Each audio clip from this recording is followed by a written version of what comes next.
Maaaring isa rin ito sa mga dahilan kung bakit hindi rin bet nitong mami ni Miss Barbie Fortesa ang lalaking ito na nalink sa kanya noon. So yun yung ating pag-uusapan maya-maya lang. But before that, if you haven't subscribed yet, at ngayon ito na pag-usapan natin kasi may napadaan po sa news feeds ko at dito ko napagtanto at napagdugtong-dugtong na talagang napaka-blessed ni Miss Barbie Fortesa na hindi siya napunta or na-connect dito sa lalaking ito.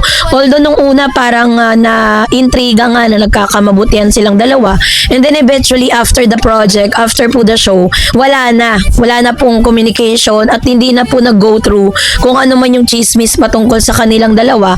It's just a hype, 'di ba? So panoorin natin tong video ni Mr. OG Diaz sa kanya pong YouTube channel. And nasasabi ko talaga na napaka-bless niya. Let's watch this. Kising si Milan ni Ivana na ikinapinap ni Ivana na tapos daw ay nakarating sa management at pinagalitan ng management si Jameson Blake at umiyak si Jameson Blake. Nakausap ko si Ivana. So to give you context with regards to that, ito pong si Jameson Blake at Ivana Alawi ay nagkaroon po sila ng proyekto together. Isang teleserye kung saan kasama nila si Mr. Samuel B. At isa sa mga pinanggigigilan ng mga netizen matapos nga na parang nagalit itong si Jameson dahil isinumbong daw. Yun yung narrative ni OG Diaz na itinama niya sa kanyang vlogs ngayon.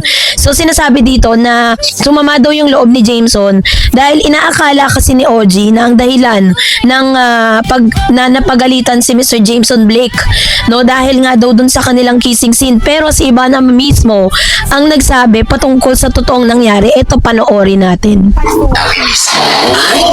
Ano sabi? The source of the record. Sinabi ko pa. Pati sila lahat tumasa. Ito na nga. Kayo. Kausap ko si Ivana. Sinabi niya sa akin na mali at hindi buo yung kwento mo. Yung kwento daw natin dito. Siyempre, ako naman, di ba, gano'n naman talaga, di ba? It's either yung nakarating sa'yo ay kulang o sobra ang kwento.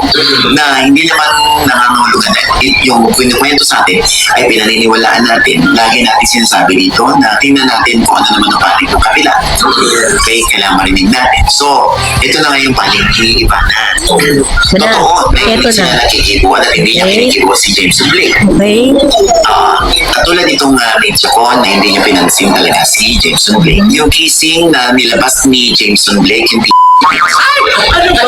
Nilabas ba? So, sorry. Yung dila niya. Yung nilabas yung dila niya. Hindi yan ang issue. Hindi yan ang issue. Wala yan. Dahil pag may mga ganung lalaki talaga sinasabihan ko, huwag ilalabas ang dila. Hindi naman naman yung sa amin ni ano. Hindi naman kami nagkaroon ng problema ni Joshua Garcia. Tsaka syempre, nakakaano naman sa babae yung ba't ilalabas mo yung dila.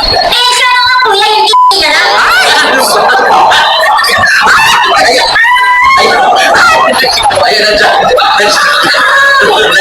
Pa rin, ha? Marami kasi yung nakatago. May ulo mo. Hindi yung issue. So, okay na sa kanya na tumita? Hindi yung issue kasi nasabihan na nga. Okay. Hindi na issue ha. Ang issue dito, last December, parang kinunan yung scene kung saan parang ibinalibag siya o inihagi siya sa kama. Na ilang beses tinake yung paghagi sa kanya sa kama na hindi ma-perfect daw ni Jameson. Kaya ending, sa kagaganon, tumama na yung spine niya doon sa kanto o sa edge ng kama na nagdulot ito ng sakit sa likod niya. Ang ending, siya ay na-hospital. 3 months siyang nag-undergo ng therapy. Wow. Hindi rin siya nakapag-pilates. Hindi naman daw niya ito dapat sagutin pa. Kasi ayaw na niya nga lumaki. Kaya lang lumabas nga sa atin. Kaya gusto lang niyang linawin. For the record, hindi raw siya ang nagsumbong sa management. Hindi ang production mismo. Kasi, totoo naman yun na nagre-report ang production sa taas. Kung ano ng issue, ano ng mga concerns, ano ng problema, ano nangyari. Yun. So, according po dito is tinama ni Miss Ivana Alawi ang ilan sa mga news na lumalabas. So sinabi niya dito na sa isang eksena kung saan nagdulot talaga sa kanya ng sobrang stress, gumastos siya sa kanyang therapy dahil nga tumama yung spine, no, halos nasaktan na siya. At isa sa mga ikinabahala at isa sa mga talagang inaantay ni Ivana para matapos na daw yung issue ay yung isang sorry dang ni Jameson. And then tutuloy ko lang yung narrative ni OG So sabi po dito ni Miss Ivana Alawi, according dun sa kanyang kwento, na hinabi daw ni Sam na mas mabuting mag-usap-usap na tayo para matapos na yung problema kasi sa set hindi daw nagkikibuan si Jameson tsaka si Ivana kasi knowing Mr. Jameson, iniisip niya si Ivana ang nagsumbong sa management, which is hindi naman, 'di ba? So dahil po dito is tinawagan ni Sam ito pong si Jameson para po magkausap sila ni Ivana para matapos na yung problema. Pero si Jameson mismo ay wala pong interest. Parang sinasabi niya na nasa nasa malayong lugar siya at hindi siya makakapunta doon sa lugar na kung saan nasan si Ivana at si Mr. Sam.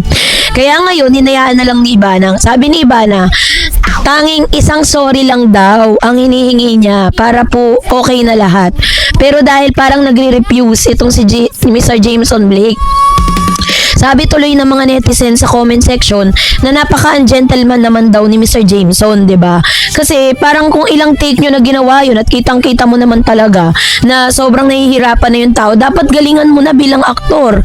'Di ba? Since meron po kayong balibaga ng mga actress diyan, bakit hindi mo galingan?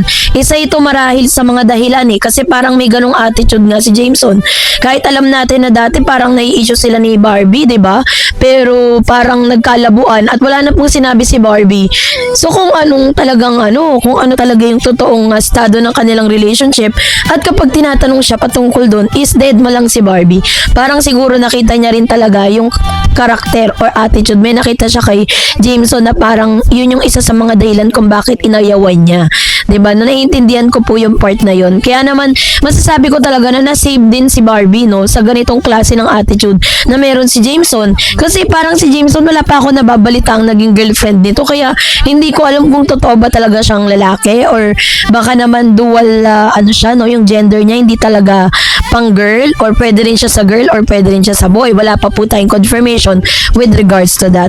Pero masasabi ko lang talagang mothers knows best kasi pagkatapos sa mga issue na yon, sunod-sunod ang mga cryptic post ng mami ni Barbie patungkol sa mga bagay na yan. I don't know what happened kung bakit may mga ganong tagpo between them. Pero masasabi ko talaga na kung meron ng pinaka the best at pinaka talagang swak na swak para kay Barbie talaga, si David talaga yun. Kasi kay David, wala akong nabalita ang mga ganitong klase ng issue na parang naging ungentleman siya, 'di ba?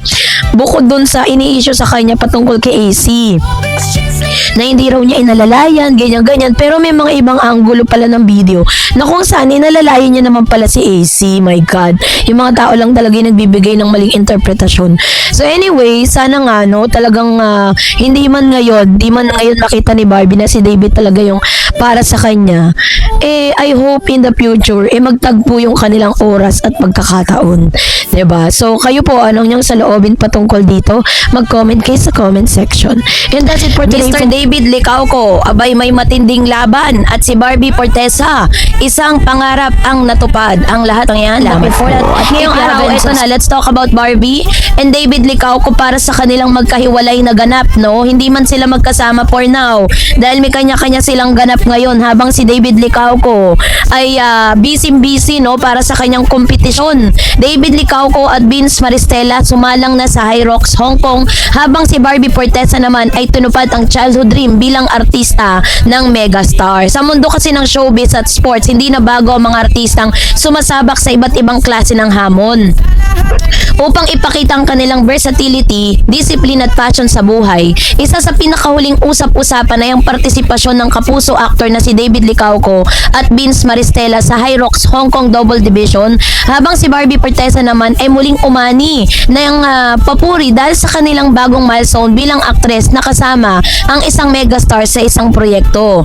Ang dalawang magkahiwalay ngunit parehong inspiring na kwento ay nagpapakita ng iisang bagay, ang patuloy na paglago ng kapuso star ay hindi lamang sa showbiz, kundi pati na rin sa personal nilang mga pangarap. So, ayon sa ulat po ng GMA News, official nang sasabak si David Licauco at Vince Maristella sa Hyrox Hong Kong Double Division, isang international fitness competition na pinagsasama-sama ang running at functional workout station. Ang Hyrox ay kilala bilang isa sa pinakamahirap na indoor fitness races sa buong mundo na kailangan ng tibay, lakas, endurance at mental toughness upang matapos ang buong course na binubuo ng paulit-ulit na running at workout challenges. Para kay David Licauco, hindi ito basta simpleng sports events lang. Isa rin itong personal milestone at patunay ng kanyang dedikasyon sa fitness lifestyle. Ay matagal na rin kilala si David bilang mahilig sa workout at physical training. Ngunit ito ay isa sa mga unang pagkakataon na sasabak siya sa isang international competition. Ayon po sa ulat, halos isang buwan at kalahati lamang ang naging preparasyon ni David bago ang kompetisyon. Sa kabila nito, determinado siyang itulak ang kanyang sarili upang makipagsabayan sa mga professional athletes at fitness enthusiasts mula sa iba't ibang bansa. Sinabi niya sa isang panayam na nakatulong ang Hyrox sa kanyang motivation bilang aktor. Nagkaroon siya ng goal-oriented training, mas lumalakas ang kanilang competition at nagiging mas disiplinado siya sa routine. Para kay David, hindi lamang ito tungkol sa panalo o ranking, ito ay tungkol sa personal growth at mental strength. So, kasama si David sa double category si Vince Maristella, kapwa kapuso aktor, na kilala rin sa pagiging athletic at active sa sports. Ang kanilang partnership ay nakitaan ng maraming fans ng strong teamwork at natural chemistry bilang sports partners. Pareho silang may background sa fitness at entertainment industry, kaya inaasahan na magiging competitive sila sa Hyrox Hong Kong. Ayon sa mga ulat, ang dalawa ay matagal nang nag-iensayo at naghahanda para sa kompetisyon, kaya inaasahan ng fans na maganda ang kanilang magiging performance. So, ang Hyrox ay hindi lang basta ordinaryong event, no? Hindi lang siya basta ordinaryong sports event. Ito ay worldwide fitness na binubuo ng 1 kilometer running functional workout station at paulit-ulit na cycle hanggang matapos ang 8 rounds. Grabe. Sa bawat station, kailangan nilang mag-perform ang athletes ng exercise tulad ng sled push, rowing, lunges at burpees. Ang event na ito ay sinusubok hindi lamang ang katawan, kundi ang mental endurance ng mga kalahok. So, kasabay naman nito ay ilan din sa mga balitang nag-spread, no, na si Barbie Fortesa, kasabay ng kanyang interview, ay meron siyang natupad na childhood dream. Habang abala si na David sa sports competition, si Barbie naman ay laman ng balita tungkol sa kanyang bagong milestone sa showbiz. Ayon sa GMA Regional TV, inamin ni Barbie na isa siya sa kanyang childhood dream ang makatrabaho ang isang megastar. At ito ay natupad sa isang proyekto na hindi pa niya kinapangalanan sa detalye. Para po kay Barbie, hindi lamang ito simpleng proyekto. Isa itong dream come true na matagal na niyang pinangarap mula pa noong bata siya. So, dahil dito naging emotional si Barbie sa pagbabalik tanaw, no? Sa kanyang pahayag, ibinahagi ni Barbie na habang lumalaki siya bilang artista, ay may naiintindihan siyang kung gaano kahalaga ang bawat opportunity na dumarating sa kanyang career. Ang pakikipagtrabaho sa isang megastar ay hindi lamang career milestone, kundi inspirasyon din para sa kanya bilang aktres. Maraming fans ang natuwa dahil sa nakikita nilang ang patuloy na pag-angat ni Barbie mula child star hanggang sa pagiging isa sa pinakarespetadong aktres ng kanyang henerasyon. So, dahil po dito, si Barbie at David ay patuloy na kinikiligan ng mga fans, ano? Hindi rin maiiwasan ng fans sa pag-ugnayin ang pangalan ni Barbie at David dahil sa kanilang matagumpay na on-screen partnership. Bagamat parehong abala sa kanilang mga parehong project, si David sa Hyrox at si Barbie sa acting career, patuloy pa rin ang suporta ng fans sa kanilang tambalan. Para sa marami, nakikita nila ang growth ng dalawa bilang individual artist, ngunit hindi pa rin nawawala ang kilig ng kanilang chemistry.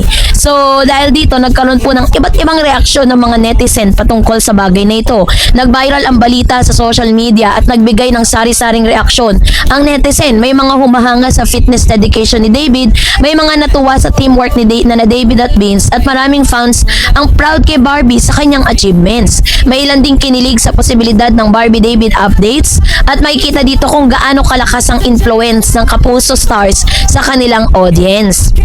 Hindi lamang entertainment kundi pati sa lifestyle at inspiration. Ang mga ganitong balita kasi ito yung patunay ng mga artista ngayon, hindi lang sila nakatutok sa pag-arte. Sila rin ngayon mas pinapalawak po nila yung kanilang network, no? Meron sa athletes, hindi lang sila basta artista pero atleta sila. Hindi lang sila artista pero influencer sila. At nag-i-inspire sila ng mga kabataan at the same time nagiging role model din sila ng discipline at perseverance. Si David din ay ang patunay na importante ang fitness at self-discipline, habang si Barbie naman ay simbolo ng hard works at dream coming true.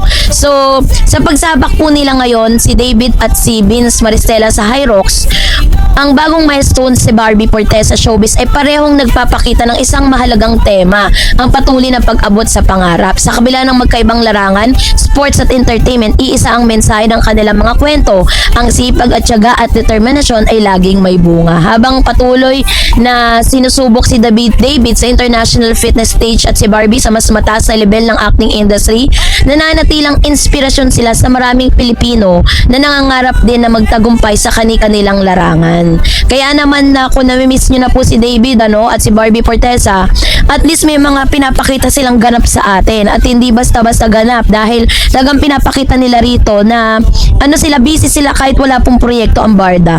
At dahil doon masaya tayo para sa mga bagay na gano'n, 'di ba? So ngayon, kayo po, anong yung saloobin patungkol dito, mag-comment kayo sa comment section. And that's it for today. For more videos and updates, please don't forget to like and subscribe. And please don't forget to follow my Facebook page, Dar Eds TV and Dar Eds Channel. God bless everyone!